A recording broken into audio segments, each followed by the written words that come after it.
नमस्कार जोहार, मैं याचना जायसवाल। आप देख रहे हैं न्यूज झारखंड। चलिए जानते हैं सुबह से लेकर शाम तक की झारखंड की तमाम बड़ी खबरों को।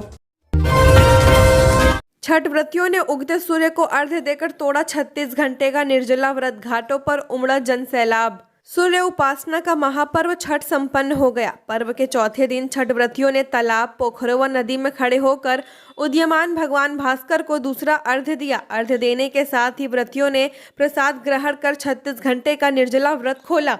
छठ पर्व के अंतिम दिन सोमवार को छठ घाटों पर छठ व्रती और बड़ी संख्या में श्रद्धालु पहुंचे और नदी, तालाबों और पोखरों में खड़े होकर भगवान भास्कर की आराधना करते हुए उदयमान भगवान भास्कर को अर्घ्य देकर अपने और अपने परिवार की सुख समृद्धि की कामना की। छठ घाटों पर व्रतियों के लिए नींबू पानी और शरबत की व्यवस्था की गई थी, जहाँ व्रतियों ने भगवान भास्कर को अर्घ्य देकर अपना निर्जला व्रत को तोड़ा। छठ घाट पर छठ व्रतियों के अर्घ्य देने के लिए पूजा समितियों के लिए दूध की व्यवस्था की गई थी और हर छठ घाट पर लोग व्रतियों की सेवा में लगे हुए दिखे। इसके साथ ही छठ घाट दूधिया और रंग बिरंगी रोशनी से जगमगा रहा था। छठ ने थामी ट्रेनों की रफ्तार। ट्रैक पर भीड़ देखकर रोकने का मिला था निर्देश। आस्था का महापर्व छठ के दौरान भी रेलवे हाई अलर्ट पर रही। धनबाद रेल डिवीजन के तहत बरवाडीह से गढ़वा रोड रेलवे स्टेशन के बीच 15 जगह पर अलर्ट जारी किया गया था और आरपीएफ की तैनाती की गई थी। ट्रेनों की स्पीड लिमिट को भी कम किया गया था। भीड़ को देखने के बाद ट्रेन को रोक देने का निर्देश जारी किया गया था।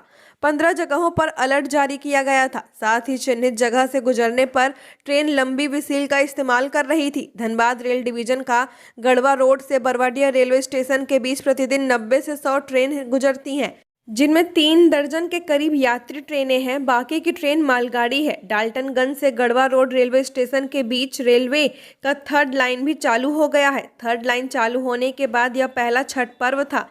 बरवाडीह से गढ़वा रोड के बीच 15 जगहों पर लोग छठ घाट जाने के लिए रेलवे पटरी को पार करते हैं, जबकि अमानत, केचकी, चियांकी, मंगरा, गढ़वा रोड आदि जगहों पर रेलवे ट्रैक के किनारे ही बड़ी संख्या में छठ व्रती अर्घ्य देती हैं। अमानत छठ घाट पर 15 से 20 हजार लोगों की भीड़ उमड़ती है। रेलवे ट्रैक की दोनों तरफ बड़ी संख्या में छठ व्रती पहुंचते हैं। कई जगहों पर ट्रेन की स्पीड लिमिट 25 से 30 किलोमीटर प्रति घंटा कर दी गई थी। टीआई अनिल कुमार तिवारी ने बताया कि कई जगह पर अलर्ट जारी किया गया था और आरपीएफ के जवानों को तैनात किया गया था। दिहाड़ी मजदूर राजू ने ड्रीम 11 में जीता 1 करोड़ रुपया। झारखंड के हजारीबाग के एक दिहाड़ी मजदूर की किस्मत रातों रात बदल गई। 19 नवंबर 2023 को भारत ऑस्ट्रेलिया के बीच खेले गए फाइनल मुकाबले में ड्रीम 11 पर टीम बनाकर वह करोड़पति बन गया। दिहाड़ी मजदूर का नाम राजू है। फाइनल को लेकर उसकी भी ड्रीम 11 पर अपनी एक टीम बनाई थी, जिसमें उसने 1 करोड़ रुपए जीता है। जानकारी के अनुसार राजू मुंबई में रहता है। लातेहार में नाबालिग आदिवासी लड़की की दुष्कर्म के बाद हत्या। गुस्साए लोगों ने थाना पर किया प्रदर्शन। जिले के चंदवा थाना क्षेत्र के रेलवे ओवरब्रिज के पास एक संदिग्ध अवस्था में आदिवासी नाबालिग लड़की का शव बरामद किया गया है। मृतक लड़की के शव को देखने के बाद आशंका जताई जा रही है कि लड़की के साथ दुष्कर्म की घटना को भी अंजाम दिया गया है। फिलहाल पुलिस पूरे मामले की छानबीन कर रही है। दरअसल चंदवा थाना क्षेत्र की रहने वाली एक आदिवासी लड़की चंदवा प्रखंड मुख्यालय के देवनाथ घाट पर हो रहे छठ महापर्व में सम्मिलित होने गई थी, परंतु सोमवार की सुबह कुछ लोगों ने रेलवे ओवरब्रिज के पास उसका शव पड़ा हुआ देखा। स्थानीय लोगों ने तत्काल इसकी सूचना चंदवा पुलिस को दी। इसके बाद थाना प्रभारी शुभम कुमार के नेतृत्व में पुलिस की टीम घटनास्थल पर पहुंचकर मृतक लड़की के शव को कब्जे में ले लिया। पुलिस के द्वारा पूरे मामले की छानबीन भी आरंभ कर दी गई है। हालांकि पुलिस अभी भी इस संबंध में कुछ स्पष्ट रूप से बताने से इनकार कर रही है। पुलिस के अधिकारियों का कहना है कि पूरे मामले की छानबीन करने और पोस्टमार्टम रिपोर्ट आने के बाद पूरे घटनाक्रम का खुलासा किया जाएगा। खबरों में आगे बढ़ने से पहले अगर आपने अभी तक इस चैनल को सब्सक्राइब नहीं किया है तो सब्सक्राइब कर ले, जिससे आपको झारखंड की हर छोटी बड़ी खबर के अपडेट मिलते रहे। तो चलिए बढ़ते हैं खबरों की ओर। मुख्यमंत्री हेमंत सोरेन के लोहरदगा दौरे की तैयारी तेज। डीसी एसपी ने संभाला मोर्चा। 28 नवंबर को झारखंड के मुख्यमंत्री हेमंत सोरेन लोहरदगा दौरा प्रस्तावित है। मुख्यमंत्री के लोहरदगा आगमन का यह कार्यक्रम तय हो चुका है। कार्यक्रम को लेकर प्रशासनिक तैयारी तेज हो चुकी है। मुख्यमंत्री यहां पर राज्य सरकार द्वारा चलाए जा रहे एक कार्यक्रम में भाग लेंगे। कार्यक्रम को लेकर प्रशासन की ओर से सुरक्षा और व्यवस्था को मजबूत किया गया है। खुद उपायुक्त और एसपी पूरी व्यवस्था की समीक्षा कर रहे हैं। झारखंड मुक्ति मोर्चा के स्तर से भी कार्यक्रम को लेकर तैयारी की जा रही है। लीजेंड्स लीग क्रिकेट का आज दूसरा मैच जेएससीए स्टेडियम में भिड़ेगी मणिपाल टाइगर और गुजरात जॉइंट्स। शाम 6:30 बजे से होगा मैच। जेएससीए स्टेडियम में चल रहे लीजेंड लीग क्रिकेट का आज दूसरा मैच है। आज मणिपाल टाइगर और गुजरात जॉइंट्स के बीच मैच खेला जाएगा।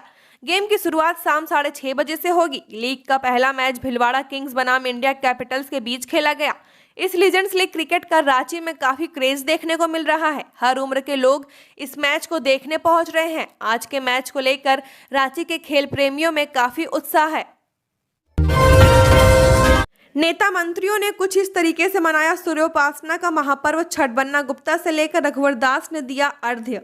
झारखंड के औद्योगिक शहर जमशेदपुर में सूर्योपासना का महापर्व कार्तिक छठ उल्लासपूर्ण वातावरण में धूमधाम से मनाया गया, जिसमें व्रतियों श्रद्धालुओं ने सौहार्दपूर्ण वातावरण में अर्घ्य स्थापित किया। इस मौके पर उड़ीसा के राज्यपाल रघुवर दास, झारखंड सरकार के स्वास्थ्य मंत्री बन्ना गुप्ता व विधायक सरयू राय सहित अन्य गणमान्य भी इस अनुष्ठान में शामिल हुए। पहली बार बन्ना गुप्ता ने कदमा के नील सरोवर की बजाय सोनारी दो मुहानी घाट पर अर्घ्य दिया। छठ पूजा के मौके पर शहर में कई सांस्कृतिक कार्यक्रम भी आयोजित किया गया। इसमें सिद्धगोड़ा स्थित सूर्य मंदिर परिसर के शंख मैदान में आयोजित भजन संध्या में लोक गायिका निशा पांडे व सूर संग्राम विजेता ममता राउत के भजनों पर श्रद्धालुओं ने खूब झूमे। इस कार्यक्रम में सैकड़ों श्रद्धालुओं के साथ ओडिशा के राज्यपाल रघुवर दास भी शामिल हुए। झारखंड में नौकरी के लिए बेटे ने कर दी पिता की हत्या, दी सुपारी, पुलिस ने खोली पोल। धन के लालच में एक बेटा इतना अंधा हो गया कि उसने अपने पिता को ही मारने की सुपारी दे दी। बेटे का नाम अमित कुमार मुंडा और पिता का नाम रामजी मुंडा है। सुपारी लेने के बाद शूटरों ने रामजी मुंडा को 16 नवंबर को दफ्तर से लौटते समय उनके घर के सामने ही गोली मार दी, लेकिन संयोग से उनकी जान बच गई। झारखंड के रामगढ़ में रिश्तों को शर्मसार करने वाला मामला सामने आया है। यहाँ एक बेटे ने ही अपने पिता की नौकरी और पुश्तैनी जमीन पाने के लिए उनकी हत्या की साजिश रच डाली।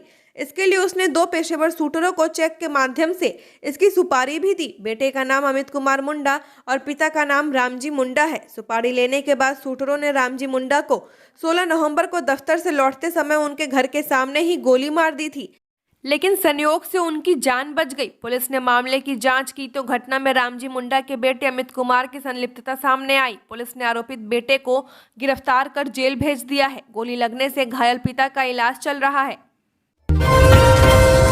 जैक मैट्रिक और इंटरमीडिएट का मॉडल प्रश्न पत्र इस दिन होगा जारी, आई बड़ी अपडेट। जैक बोर्ड ने मैट्रिक और इंटरमीडिएट बोर्ड परीक्षाओं की तारीखों का ऐलान कर दिया है। परीक्षा 6 फरवरी 2024 से शुरू होगी, जो कि 26 फरवरी तक जारी रहेगी। इसी बीच जैक मैट्रिक और इंटरमीडिएट का मॉडल प्रश्न पत्र को लेकर बड़ा अपडेट दिया गया है। जानकारी के अनुसार JCERT ने मॉडल पेपर तैयार कर इसे झारखंड एकेडमिक काउंसिल को सौंप दिया है। मॉडल सेट पेपर दिसंबर में जारी कर दिया जाएगा। जानकारी के अनुसार मॉडल पेपर बिल्कुल मुख्य परीक्षा के पैटर्न के तर्ज पर ही बनाया गया है, जिससे छात्रों को परीक्षा की तैयारी करने में मदद मिलेगी। बता दें कि 6 फरवरी से शुरू होकर 25 फरवरी तक चलेगी। एडमिट कार्ड 25 जनवरी से जारी किया जाएगा। स्कूल और कॉलेजों में प्रधानाध्यापक अथवा प्राचार्य एडमिट कार्ड डाउनलोड करेंगे और इसे परीक्षार्थियों को उपलब्ध कराएंगे। मैट्रिक परीक्षा के लिए आवेदन की प्रक्रिया 16 नवंबर से शुरू हो चुकी है, जो कि 2 दिसंबर से बगैर लेट फाइन के भरा जाएगा। वहीं लेट फाइन के साथ 3 दिसंबर से 9 दिसंबर से आप आवेदन कर सकते हैं। झारखंड मूल कोटि के अफसर बनेंगे SDO। झारखंड प्रशासनिक सेवा से लगभग 60 अधिकारियों को मूल कोटि से अनुमंडल पदाधिकारी के पद पर प्रमोशन मिलेगा। विगत 16 नवंबर को ही इन अधिकारियों को प्रोन्नति देने संबंधित विभागीय प्रोन्नति समिति की बैठक कर ली गई है। सदस्य राजस्व परिषद की अध्यक्षता में हुई इस बैठक में अधिकारियों के नामों पर विचार हुआ है। मिली जानकारी के अनुसार वरीयता के अनुसार अधिकारियों को प्रमोशन दिया जाएगा। वही अनारक्षित श्रेणी में भी कुछ आरक्षित संवर्ग के अधिकारियों को प्रमोशन दिया जाएगा। कार्मिक विभाग अब DPC की बैठक की स्वीकृति उच्च स्तर से प्राप्त करेगा। संचिका को मुख्यमंत्री की स्वीकृति के लिए भेजा जाएगा। इसके बाद विभाग अधिसूचना जारी करेगा। माना जा रहा है कि दिसंबर तक सारी प्रक्रिया पूरी कर इन्हें प्रमोशन दे दिया जाएगा। बैंक खाते का भी किराया, साइबर अपराधियों की राह चला रहा प्रिंस खान। हर महीने बैंक खातों के पीछे से उड़ा रहा लाखों रुपए। वासेपुर गैंगस्टर प्रिंस खान के नए नए पैतरों से पुलिस परेशान हो गई है। वह खुद दुबई में रहकर जिले में तमाम अपराधों को अंजाम देता है। रंगदारी की रकम से प्रिंस फल फूल रहा है। अब तक उसे पैसे पहुंचाने के लिए एक फाइनेंशियल टीम अलग से काम कर रही है। प्रिंस के नेटवर्क में तकरीबन 50 ऐसे लोग जुड़े हैं जो बेरोजगार व मजदूर वर्ग के हैं। वासेपुर गैंगस्टर प्रिंस खान इन दिनों साइबर अपराधियों के स्टाइल में काम कर रहा है। रंगदारी की रकम वसूलने तथा उस रकम को दुबई तक मंगवाने के लिए उसने एक बड़ा नेटवर्क तैयार किया है। उसके नेटवर्क में तकरीबन 50 ऐसे लोग जुड़े हुए हैं जो बेरोजगार व मजदूर वर्ग के हैं। उन सभी के नाम से विभिन्न बैंकों के खातों में खुलवाया गया है। जिनके नाम से खाता खुला है वैसे खाताधारियों को वह 7 से 8 हजार रुपये महीना भी देता है, जबकि खाता खोलने वाले एजेंट को 3,000 रुपये तक देता है। सिर्फ आधार व ID कार्ड का किराया हर महीने प्रिंस खान तकरीबन 4 लाख रुपए बांट रहा है। 7 समंदर पार अमेरिका में भी गूंज उठा कांच ही के बांस के बगैया। अमेरिका में बने उदीयमान सूरज को अर्घ्य देने के पल के साक्षी। उगते हुए सूरज को अर्घ्य देने के साथ आज महापर्व छठ का समापन हुआ, जिसे न सिर्फ भारत के लोगों ने मनाया बल्कि विदेशों में भी इसकी धूम रही। 7 समंदर पार अमेरिका में रह रहे झारखंड व बिहार के लोगों ने भी पूरे विधि विधान से छठ महापर्व को मनाया, जिसे लेकर अमेरिकी भी काफी उत्साहित दिखे और वहां की सरकार ने खास इंतजाम भी किया। इस महापर्व छठ की महत्ता का अंदाजा इसी से लगाया जा सकता है कि अब यह न केवल पूरे भारतवर्ष में बल्कि बहुत श्रद्धा और उत्साह के साथ मनाया जा रहा है, बल्कि 7 समंदर पार भी इसकी मान प्रतिष्ठा बढ़ी है। यही कारण है कि अब होली दिवाली के साथ ही छठ महापर्व में भी लोगों का उत्साह देखने को मिल रहा है। अमेरिका के वर्जीनिया में बिहार और झारखंड मूल के बड़ी संख्या में लोगों ने छठ व्रत किया। भारत से समय अंतराल होने की वजह से आज सुबह भारतीय समय के अनुसार अल्गोकियन रीजनल पार्क स्टर्लिंग वर्जीनिया में शाम यानी अस्ताचलगामी भगवान भास्कर को श्रद्धालुओं ने अर्घ्य दिया। यहाँ सुबह का अर्घ्य भारतीय समय अनुसार रात लगभग 8 बजे दिया जाएगा। लोहरदगा हिंसा प्रभावित लोगों के जख्म पर 3.5 साल बाद लगेगा सरकारी मरहम, मुआवजा राशि की मिली स्वीकृति। जिले में 23 जनवरी 2020 को विश्व हिंदू परिषद सहित विभिन्न संगठनों द्वारा नागरिक संशोधन कानून के समर्थन में निकाली गई तिरंगा यात्रा के दौरान भड़की हिंसा के प्रभावितों के जख्म पर घटना के 3.5 साल बाद सरकारी मरहम लगेगा। हिंसा प्रभावितों को सरकार की ओर से मुआवजा दिया जाएगा। लोहरदगा में सांप्रदायिक हिंसा की यह सबसे बड़ी घटना थी। घटना में सैकड़ों लोग प्रभावित हुए थे। करोड़ों की संपत्ति को क्षति पहुंचाई गई थी। जमाई निकला साइबर क्रिमिनल, राशन कार्ड में नाम जोड़ने का झांसा दे बैंक खाते में डाल रहा था डाका। गिरिडीह जिला की पुलिस ने इस बार लोगों के बैंक खाते में डाका डालने वाले जमाई राजा को पकड़ा गया आरोपी बिहार के जमुई जिला अंतर्गत चकाई थाना क्षेत्र के गौरीपुर निवासी मोहम्मद बारिक पिता मोहम्मद खलील अंसारी हैं। बारिक की गिरफ्तारी उसके ससुराल गांडेय थाना इलाके के लेदो से की गई है। यह गिरफ्तारी एसपी दीपक शर्मा को मिली सूचना पर सदर अनुमंडल पुलिस पदाधिकारी अनिल सिंह और उनकी टीम ने की है। बताया गया कि एसपी को सूचना मिली थी कि इन दिनों राशन कार्ड में नाम जोड़ने के नाम पर ठगी हो रही है। इस ठगी की प्रक्रिया में एयरटेल पेमेंट ऐप और एयरटेल मित्रा ऐप का प्रयोग किया जा रहा है। साइबर अपराधी सीरियल मोबाइल नंबर पर फर्जी सरकारी कार्यालय का लिंक भेजकर लोगों को राशन कार्ड में नाम जोड़ देने का प्रलोभन दे रहे हैं। झारखंड में बोर्ड परीक्षा केंद्र को लेकर बड़ा फैसला। मिडिल, हाई और +2 स्कूलों में ही बनेंगे सेंटर, डिग्री कॉलेजों में नहीं होगी परीक्षा। झारखंड में मैट्रिक और इंटर परीक्षा की तारीखों की घोषणा हो चुकी है। डेट शीट भी जारी किया जा चुका है। इसके साथ ही परीक्षा आयोजन को लेकर सेंटर बनाने की कवायद भी शुरू कर दी गई है। बोर्ड की परीक्षाएं झारखंड एकेडमिक काउंसिल लेती है। ऐसे में झारखंड एकेडमिक काउंसिल ने राज्य के सभी जिलों को परीक्षा केंद्र चयन को लेकर दिशा निर्देश जारी कर दिया है। झारखंड एकेडमिक काउंसिल की ओर से मिली जानकारी के अनुसार इस बार परीक्षा केंद्र बनाए जाने को लेकर बड़ा फैसला लिया गया है। सूचना के मुताबिक इस साल राज्य के डिग्री कॉलेजों में सेंटर नहीं बनाए जाएंगे। स्कूली शिक्षा एवं साक्षरता विभाग अपने स्कूलों में ही परीक्षा केंद्र बनाएगा। राजधानी रांची में सोने चांदी का भाव स्थिर। झारखंड में सोने चांदी की कीमतों में स्थिरता देखी गई है। ऐसे में अगर आप गोल्ड और सिल्वर में इन्वेस्ट करना चाहते हैं तो आपके लिए आज का दिन बेहतर है। राजधानी रांची के सराफा बाजार में आज 22 कैरेट प्रति 10 ग्राम सोने का मूल्य 58,150 रुपये तय किया गया है, जबकि 24 कैरेट प्रति 10 ग्राम सोने की कीमत 61,060 रुपये है। वहीं चांदी प्रति किलो 89,000 रुपये के भाव से बेची जाएगी। 26 से 28 नवंबर तक ट्रेड यूनियन के 3 दिवसीय राज्य स्तरीय महापड़ाव की तैयारी पूरी। राष्ट्रीय नेता होंगे शामिल।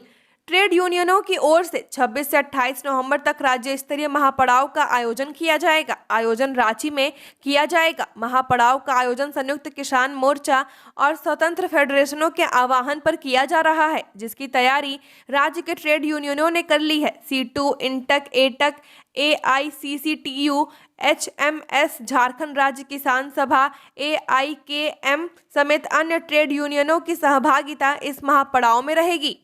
सीटू के प्रकाश विप्लो ने इसकी जानकारी देते हुए कहा कि कार्यक्रम की सारी तैयारियां कर ली गई हैं। महापड़ाव के लिए प्रचार प्रसार चलाया जा रहा है, जो ग्रामीण क्षेत्रों में अभियान की तरह चलाया गया, जिससे अधिक से अधिक ग्रामीणों की भागीदारी कार्यक्रम में हो।